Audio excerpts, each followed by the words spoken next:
How's it going, guys? It's your boy Spicy back with another one. Today I want to talk about shiny hunting in general and just my opinion on whether or not it's too easy now. Before we get into the video, I just want to let everyone know that I do not care how you shiny hunt. Anyone can shiny hunt any way they like or prefer.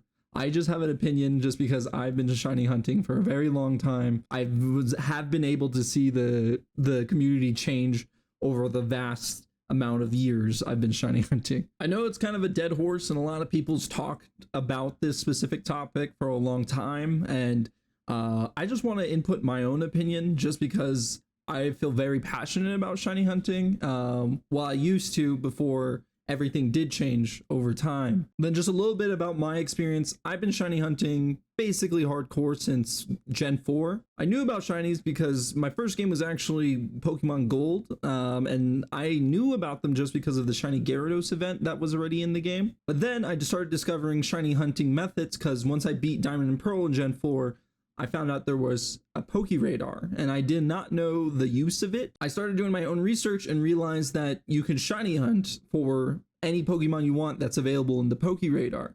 And that was one of my first experience with method hunting. I've been a full odds hunter ever since Black and White, but my first experience was method hunting. So I tried method hunting and I got my first method Pokemon, which was actually Bidoof on the beginner route of Diamond and Pearl, just because there was only two Pokemon that you could spawn there. I think it was only Starly and Bidoof. And then there was also the rare Pokemon that you get from the Poke Radar. So it was a little bit easier to get a shiny. Don't ask me why I chained Bidoof for it. I just wanted to see if it was possible. And then, yes, I saw that you could get shinies with Poke Radar. From there, I started trying to do Poke Radar. I was never really good at it and never really kept up with it. But then I heard about Masuda method. In this era, the DS only could connect to a specific type of internet, and I didn't have access to that internet. I couldn't trade anybody for a Masuda Ditto. After a little while with Diamond and Pearl, Heart Gold Soul Silver came out, and that's when it truly started my taste into actual shiny hunting. And it wasn't actually even my own shiny. I was helping my sister get to Victory Road. At the time, she was pretty young, so she didn't know where to go at the end of the game after collecting 8 badges. Once we left New Barktown, she got into the water towards the Victory Road. She put on a repel, but didn't have a Pokemon that was high enough level to repel all the Pokemon. So a shiny Tentacool appeared, and it blew my mind. My best friend at the time, literally 2 weeks later, got a shiny Poliwhirl, and it blew my mind. He got it in the Safari Zone, and it literally just took me back because the only shiny I really had was a shiny Bidoof and the shiny Gyarados in the original game and the new one in Heart Gold Soul Silver. So then I started doing research. I realized you can get shinies randomly. You didn't have to method hunt for it specifically, and it really took me back because those memories are still ingrained in my mind from when I was a kid, and that was years ago. Then I found out you can soft reset, and then there was this whole rabbit hole I went down, and all these games I could have played my like original and find shinies in as well. By the time Black and White came out, my only intentions was to shiny hunt in that game. So once the game came out, I just went straight at it. At the time, it was considered a method hunt, but my favorite one was Double Grass shiny hunting, and Double Grass was the funnest shiny hunt I have ever done. I've gotten a shiny Drifblim, Jigglypuff, and then I started doing full soft resets, and I got my first soft reset mon, which was Volcarona in that game. I remember when I got it, and it just blew my mind. So from therefore, I was just full odds hunting with my friends all the time, just grinding out weeks, talking in call, watching a movie or something, and just spending time working towards something. And it felt really nice to get a shiny right at the end of all this hard work that you could have done. So then I started shiny hunting on stream, going way back to Pokemon Gold and shiny hunting the original Ho-Oh I caught. Enjoyed it so much where I was just like, this is what I enjoy. Like, I love it. But then, with my full excitement in shiny hunting, the next generation game came out, Pokemon X and Y. First change, the odds have been reduced by 50%, or well, increased by 50%. I don't know. The odds were halved, so it's easier to get shinies now throughout the whole game. Not only did it get easier, they added some of the most broken shiny hunting methods in the game. Number one being chain fishing. When me and my friends discovered chain fishing, it literally took all the excitement of shiny hunting for me. We could get shinies 3 times a day. Of course, it's only the fishing shinies that you can only pick out through the waters and different areas and routes, but you could just get shinies. Then it just became a thing where like we started, because there was always like the small competition of how many shinies one person could get or how blah blah blah. Then it just became the core way to shiny hunt was to find any Pokemon that you can with shiny hunting through the chain method. They also had Poke Radar with reduced odds, which just made it easier to find shinies than the normal Poke Radar did. But Poke Radar was still pretty broken, so I wouldn't even count that as a legitimate method. It's a legitimate method. It was just the same. It was difficult, and it was even harder in 3D. And they had another method in the game,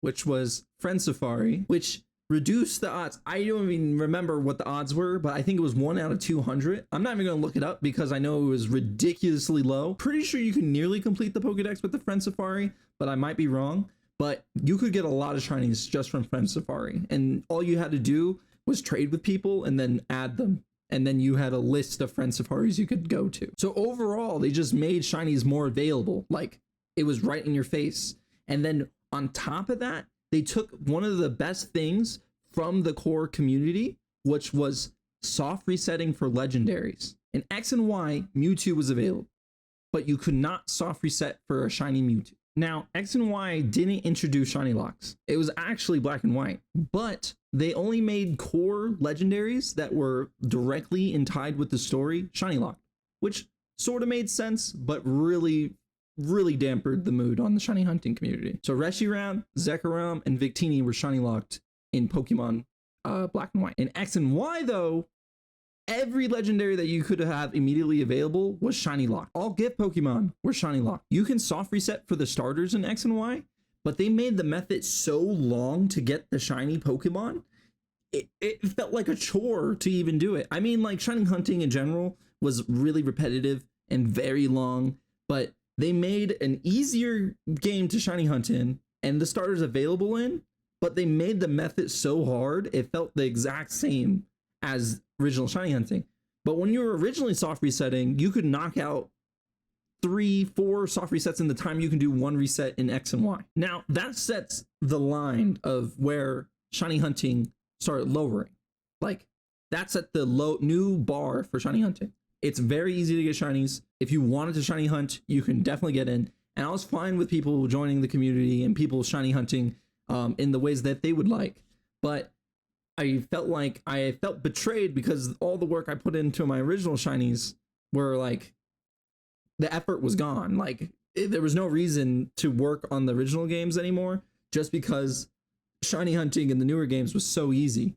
Then they made shiny hunting even easier in Omega Ruby and Alpha Sapphire by adding new methods that you could use to get shinies even easier. Instead of a Poke Radar, they had a Dex Nav where you could literally get any Pokemon, any route shiny if you knew how to Dex Nav. There were some shiny locks, but with reduced odds and the new soft resets and the portals, it just made shiny hunting easier for those monsters as well. Lucky enough, shiny starters weren't locked, and this was one of my favorite shiny hunts to do it in, even with reduced odds, just because it felt like a normal shiny hunt, soft resetting, just trying to get the starter at the beginning of the game, and it felt nice. That was one of the best shiny Treeckos I got in a long time. But one of the biggest things I didn't point out in either of these games was the introduction of horde battles. People were horde battling left and right, posting their new shinies, double shinies in hordes. It was insane. They just were flooding into the community with all these shinies just from horde battles and all these Dex Nav shinies. Horde battles was a fun shiny hunting method just because it was nice to see a different colored Pokemon in a line of a bunch of Pokemon, but it was just easy to get shinies. You could probably get a shiny that you would normally get in like the original games that would take probably a month or two in probably less than 3 days if you just stood consistent with horde battles. Moving forward, I'm not even going to cover the methods in Sun and Moon and Ultra Sun and Moon just because they were also very easy, and I've been kind of repetitive on how these methods are just getting easier for people to get shinies. So I'm just going to move into the current era where Switch is the new era of Pokemon. Now, in the era of Pokemon for Switch, shinies are left and right. Like, I don't even like shiny hunting in these new games just because how easy it is. Pokemon Let's Go, you just need to catch Pokemon in a row, and that's pretty easy. And you can get every Pokemon in that game shiny, which was cool, but you just got to keep catching them. And that was repetitive. And I thought that was a cool shiny hunting method, but you can get shinies. You can play the whole game with shinies. You can do a shiny Nuzlocke pretty easily. And that was when the standard shinies just shot down to the ground, because everyone could beat the whole game and get every Pokemon shiny. But Legends Arceus, I loved playing, but shiny hunting got really old very quickly, just because the shinies were so easy to get, again, from different methods like outbreaks. Outbreaks was a new method introduced. And then what you could do is just fly around for like a couple hours and then switch maps, and then you could most likely find a shiny in just a few hours. I found countless shinies just playing through my playthrough, and that's just because I played a lot of it. Now we're talking about Scarlet and Violet, which has a ton of good shiny methods, but they made Pokemon shinies super easy, the same way Legends Arceus, because you're encountering all the Pokemon in the overworld, and all the Pokemon in the overworld have a chance to be shiny. So if you're running through 40 counters in, like, you're not encountering them, but if you count each Pokemon scene as an encounter, you can go through 50 encounters in like 10 seconds if you just drive around really fast. And 50 encounters back in the day, I don't really remember. It depends what you were doing, but like if you were software setting, I think 50 encounters was probably like 30 minutes, like actually, but I don't remember. It was very long. I currently don't shiny hunt in Scarlet and Violet at all. I mean, there was only a couple shinies I went for, which was like recently I went for shiny Duraludon because there's outbreaks going on literally right now, and I got that shiny in 20 minutes. And just because I want to see shiny Archelon in my game. So one excerpt I want to add as well, with like just getting desensitized from shinies, is Pokemon Go on top of it. I mean, Pokemon Go is a whole other level, and it's like a third party. I don't even know what main series is anymore, but it's not a main series game. But I wanted to point out how significantly easy it's to catch Pokemon in that, or how to get shinies in that game versus how it is to a normal game. Decreasing the odds in the recent games to get the Pokemon Go fans into the main series games was probably a good decision to make, just because more people will be shiny hunting. After all of that, the main thing I wanted to point out was when I shiny hunted, I worked towards a goal, and that goal was to get the shiny Pokemon, and you didn't know when it was going to happen. And that's what was so fun about shiny hunting, especially if you were going against friends or talking to friends while you guys were shiny hunting. You don't know what's going to happen, when it's going to happen, and if it took a very long time and it took you months just to get one shiny, just because you were in a super big shiny drought, that shiny was one of the most memorable shinies in your entire career. I know some people who had 60,000 encounters. I know some people who've reached 100,000s of encounters, and those people cherish those shiny Pokemon more than their own firstborn. And I'm not saying that the new Pokemon are less valuable to someone who earns them. Like, anyone could shiny hunt any way they want, but my shinies that I worked for feel less valuable to me. And that's why I feel like shiny hunting has gotten too easy. I might be just old and I play too much Pokemon, and times are changed. Now people just want shinies left and right. But I wish new fans really would try to do full-ons and experience that journey with friends and collecting one of the hardest shinies that you can get. I knew people who would, there's still people shiny hunting some of the hardest shinies, and I love full odds community. Like, there's still shinies that are missing from Pokemon XD. Like, they're still hunting for these shinies just because how hard it is to get these shinies. And there's people still soft resetting in Pokemon Emerald for shiny Rayquaza. And there's people who are still random encountering in Pokemon Gold and Silver and Crystal just because they loved it when it was around that time, or when they were younger, or they just want to experience a full on shiny hunt. You can shiny hunt any way you want, but I just want to encourage anyone that sees this video that does method hunting or shiny hunts only in the newer games to see how full odds actually goes for you. I mean, if you can't do it and it's mind numbing, it is very mind numbing. I'm gonna get you right into that. If you just got into full odds, you're gonna hate it. You're gonna hate it so much. I'm telling you. But the payoff is so good. Just go ahead and try it. But that was pretty much all I wanted to say about it. I don't really have anything else. I just felt very passionate about it just because last night I got the Duraludon in 20 minutes. And then literally 2 days later, while playing through the DLC, I got a shiny Alolan Geodude.